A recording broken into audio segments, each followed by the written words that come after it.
Yana bir bor assalomu alaykum. Bugungi darsimizda sizlar bilan listening part 4 ni to'liqligicha ko'rib chiqamiz.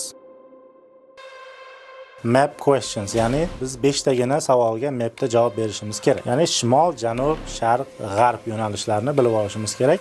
30 sekund vaqt beriladi xaritaga yaxshilab qarab chiqishimiz uchun. Yana bir bor assalomu alaykum. Bugungi darsimizda sizlar bilan listening part 4 ni to'liqligicha ko'rib chiqamiz. Xo'p, listening part 4 da bizga map questions, ya'ni xaritaga bog'liq bo'lgan savollar beriladi. Ko'rib turganingizdek, bizga umumiy bitta xarita va xaritani ichida belgilangan joylar beriladi. O'sha joylar ichida ba'zilariga nomlar yozilgan bo'ladi va ba'zilarining nomini biz savolda topishimiz kerak bo'ladi. Misol uchun, bu yerda Great Hall, South Gate, Walls, Tower, North Gate, River, Main Entrance kabi lokatsiyalar, ya'ni joylashuvlar berilgan. Biz esa savollardagi lokatsiyalar, ya'ni joylashuvlarni biz topishimiz kerak. U joylar esa harflar bilan belgilangan bo'ladi. A, B, C, D, E, F, G kabi. Map savollari imtihonda ham 5 ta bo'ladi. Ya'ni biz 5 tagina savolga mapda javob berishimiz kerak. Birinchi o'rinda yo'nalishlarga ahamiyat beramiz. Ya'ni North, West, East hamda South. Ya'ni shimol, janub, sharq, g'arb yo'nalishlarini bilib olishimiz kerak va undan tashqari savollarni ham tarjima qilib chiqamiz. 19-savolda bizdan nima so'ralyapti? Starting point for walking the walls. Ya'ni bizga o'sha sayohatning yo bo'lmasa devor bo'ylab sarguzashtning boshlang'ich nuqtasini so'rayapti bizdan. Keyingi savolda bow and arrow display. Ya'ni o'sha kamon va o'q namoyishi qayerda bo'lib o'tadi? Biz o'shani belgilashimiz kerak. Hunting bird display. Qushlarni ovlash namoyishi qayerda bo'layotganligini topishimiz kerak. Traditional dancing. An'anaviy raqs qayerda bo'layotganligi va oxirgisi shop. Ya'ni do'konni qayerda joylashganligini topishimiz kerak.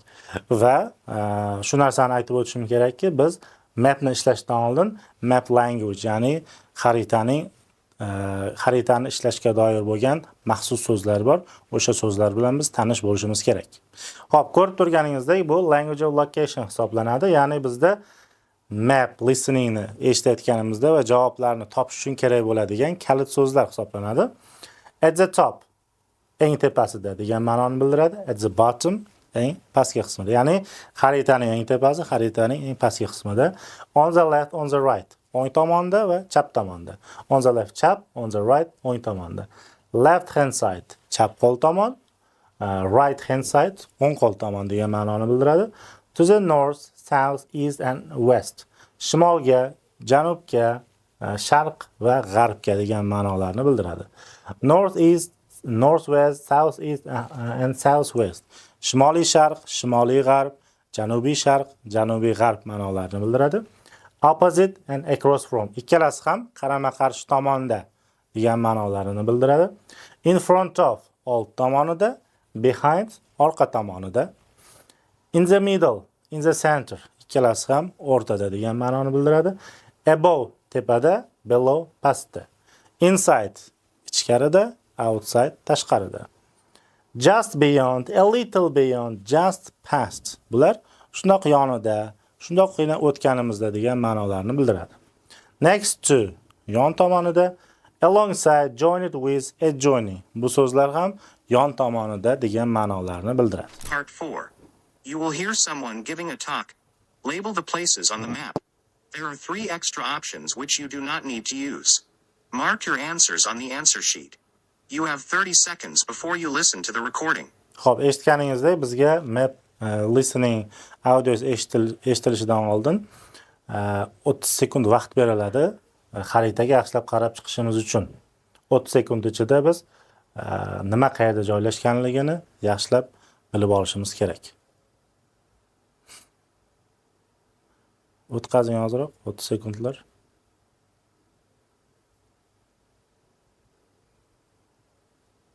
If you can take a look.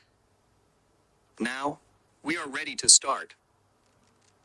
Now, if you can take a look at your plans, you'll see Branley Castle has 4 towers joined together by a high wall with the river on 2 sides. Don't miss seeing the Great Hall. That's near the river in the main tower, the biggest one, which was extended and redesigned in the 18th century. If you want to get a good view of the whole castle, you can walk around the walls. The starting point's quite near the main entrance. Walk straight down the path until you get to the south gate, and it's just there. Hop, hozir eshitganimizdek starting point degan so'zni eshitdik. 19-savolning javobini aytyapti. South Gate tomonga boramiz va ichkariga kirib ketmang degan bizga signal berildi. Chunki ichkarida hech qanaqa yo'l yo'q.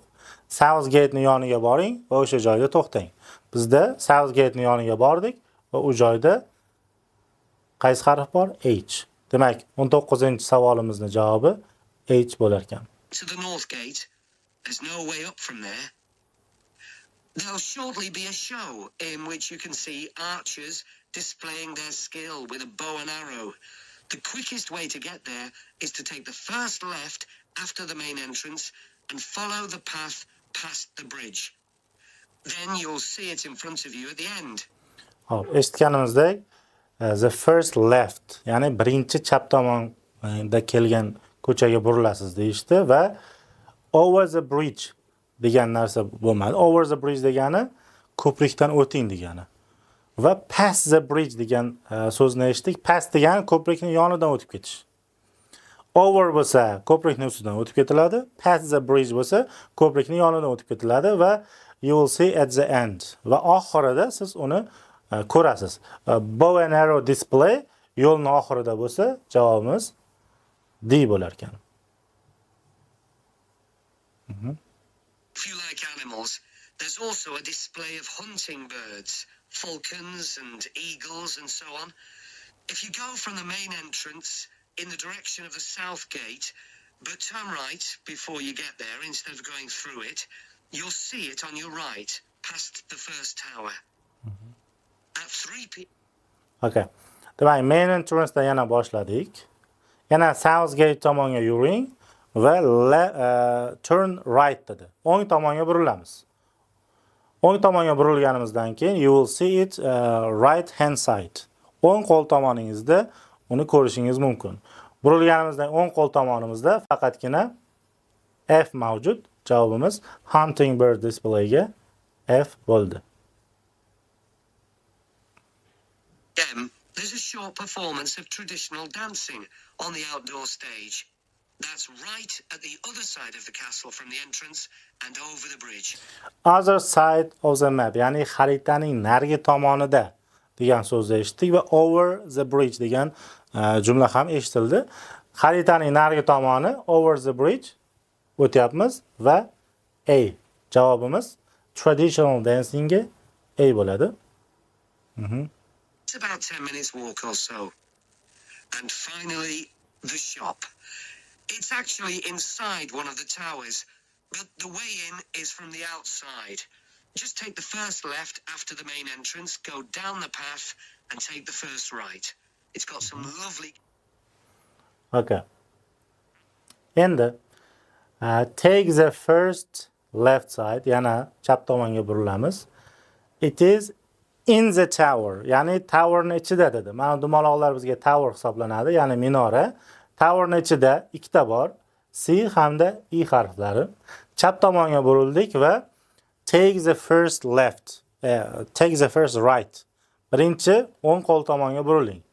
Demak, chapga burildik, yuramiz va birinchi keladigan o'ng tomon bizni E harfiga olib boradi. U ham towerning ichida va bizning javobimiz shops E bo'ladi. Xo'p, imtihon jarayonida map listening xuddi boshqa partlar kabi 2 marta eshittirib beriladi va bu paytda siz asosan map language ni ishga soling. O'ng tomon, chap tomon darsni boshida ko'rib o'tdik va bu sizga qo'l keladi. Bugungi listening part 4 darsimiz shu bilan o'z yakuniga yetdi.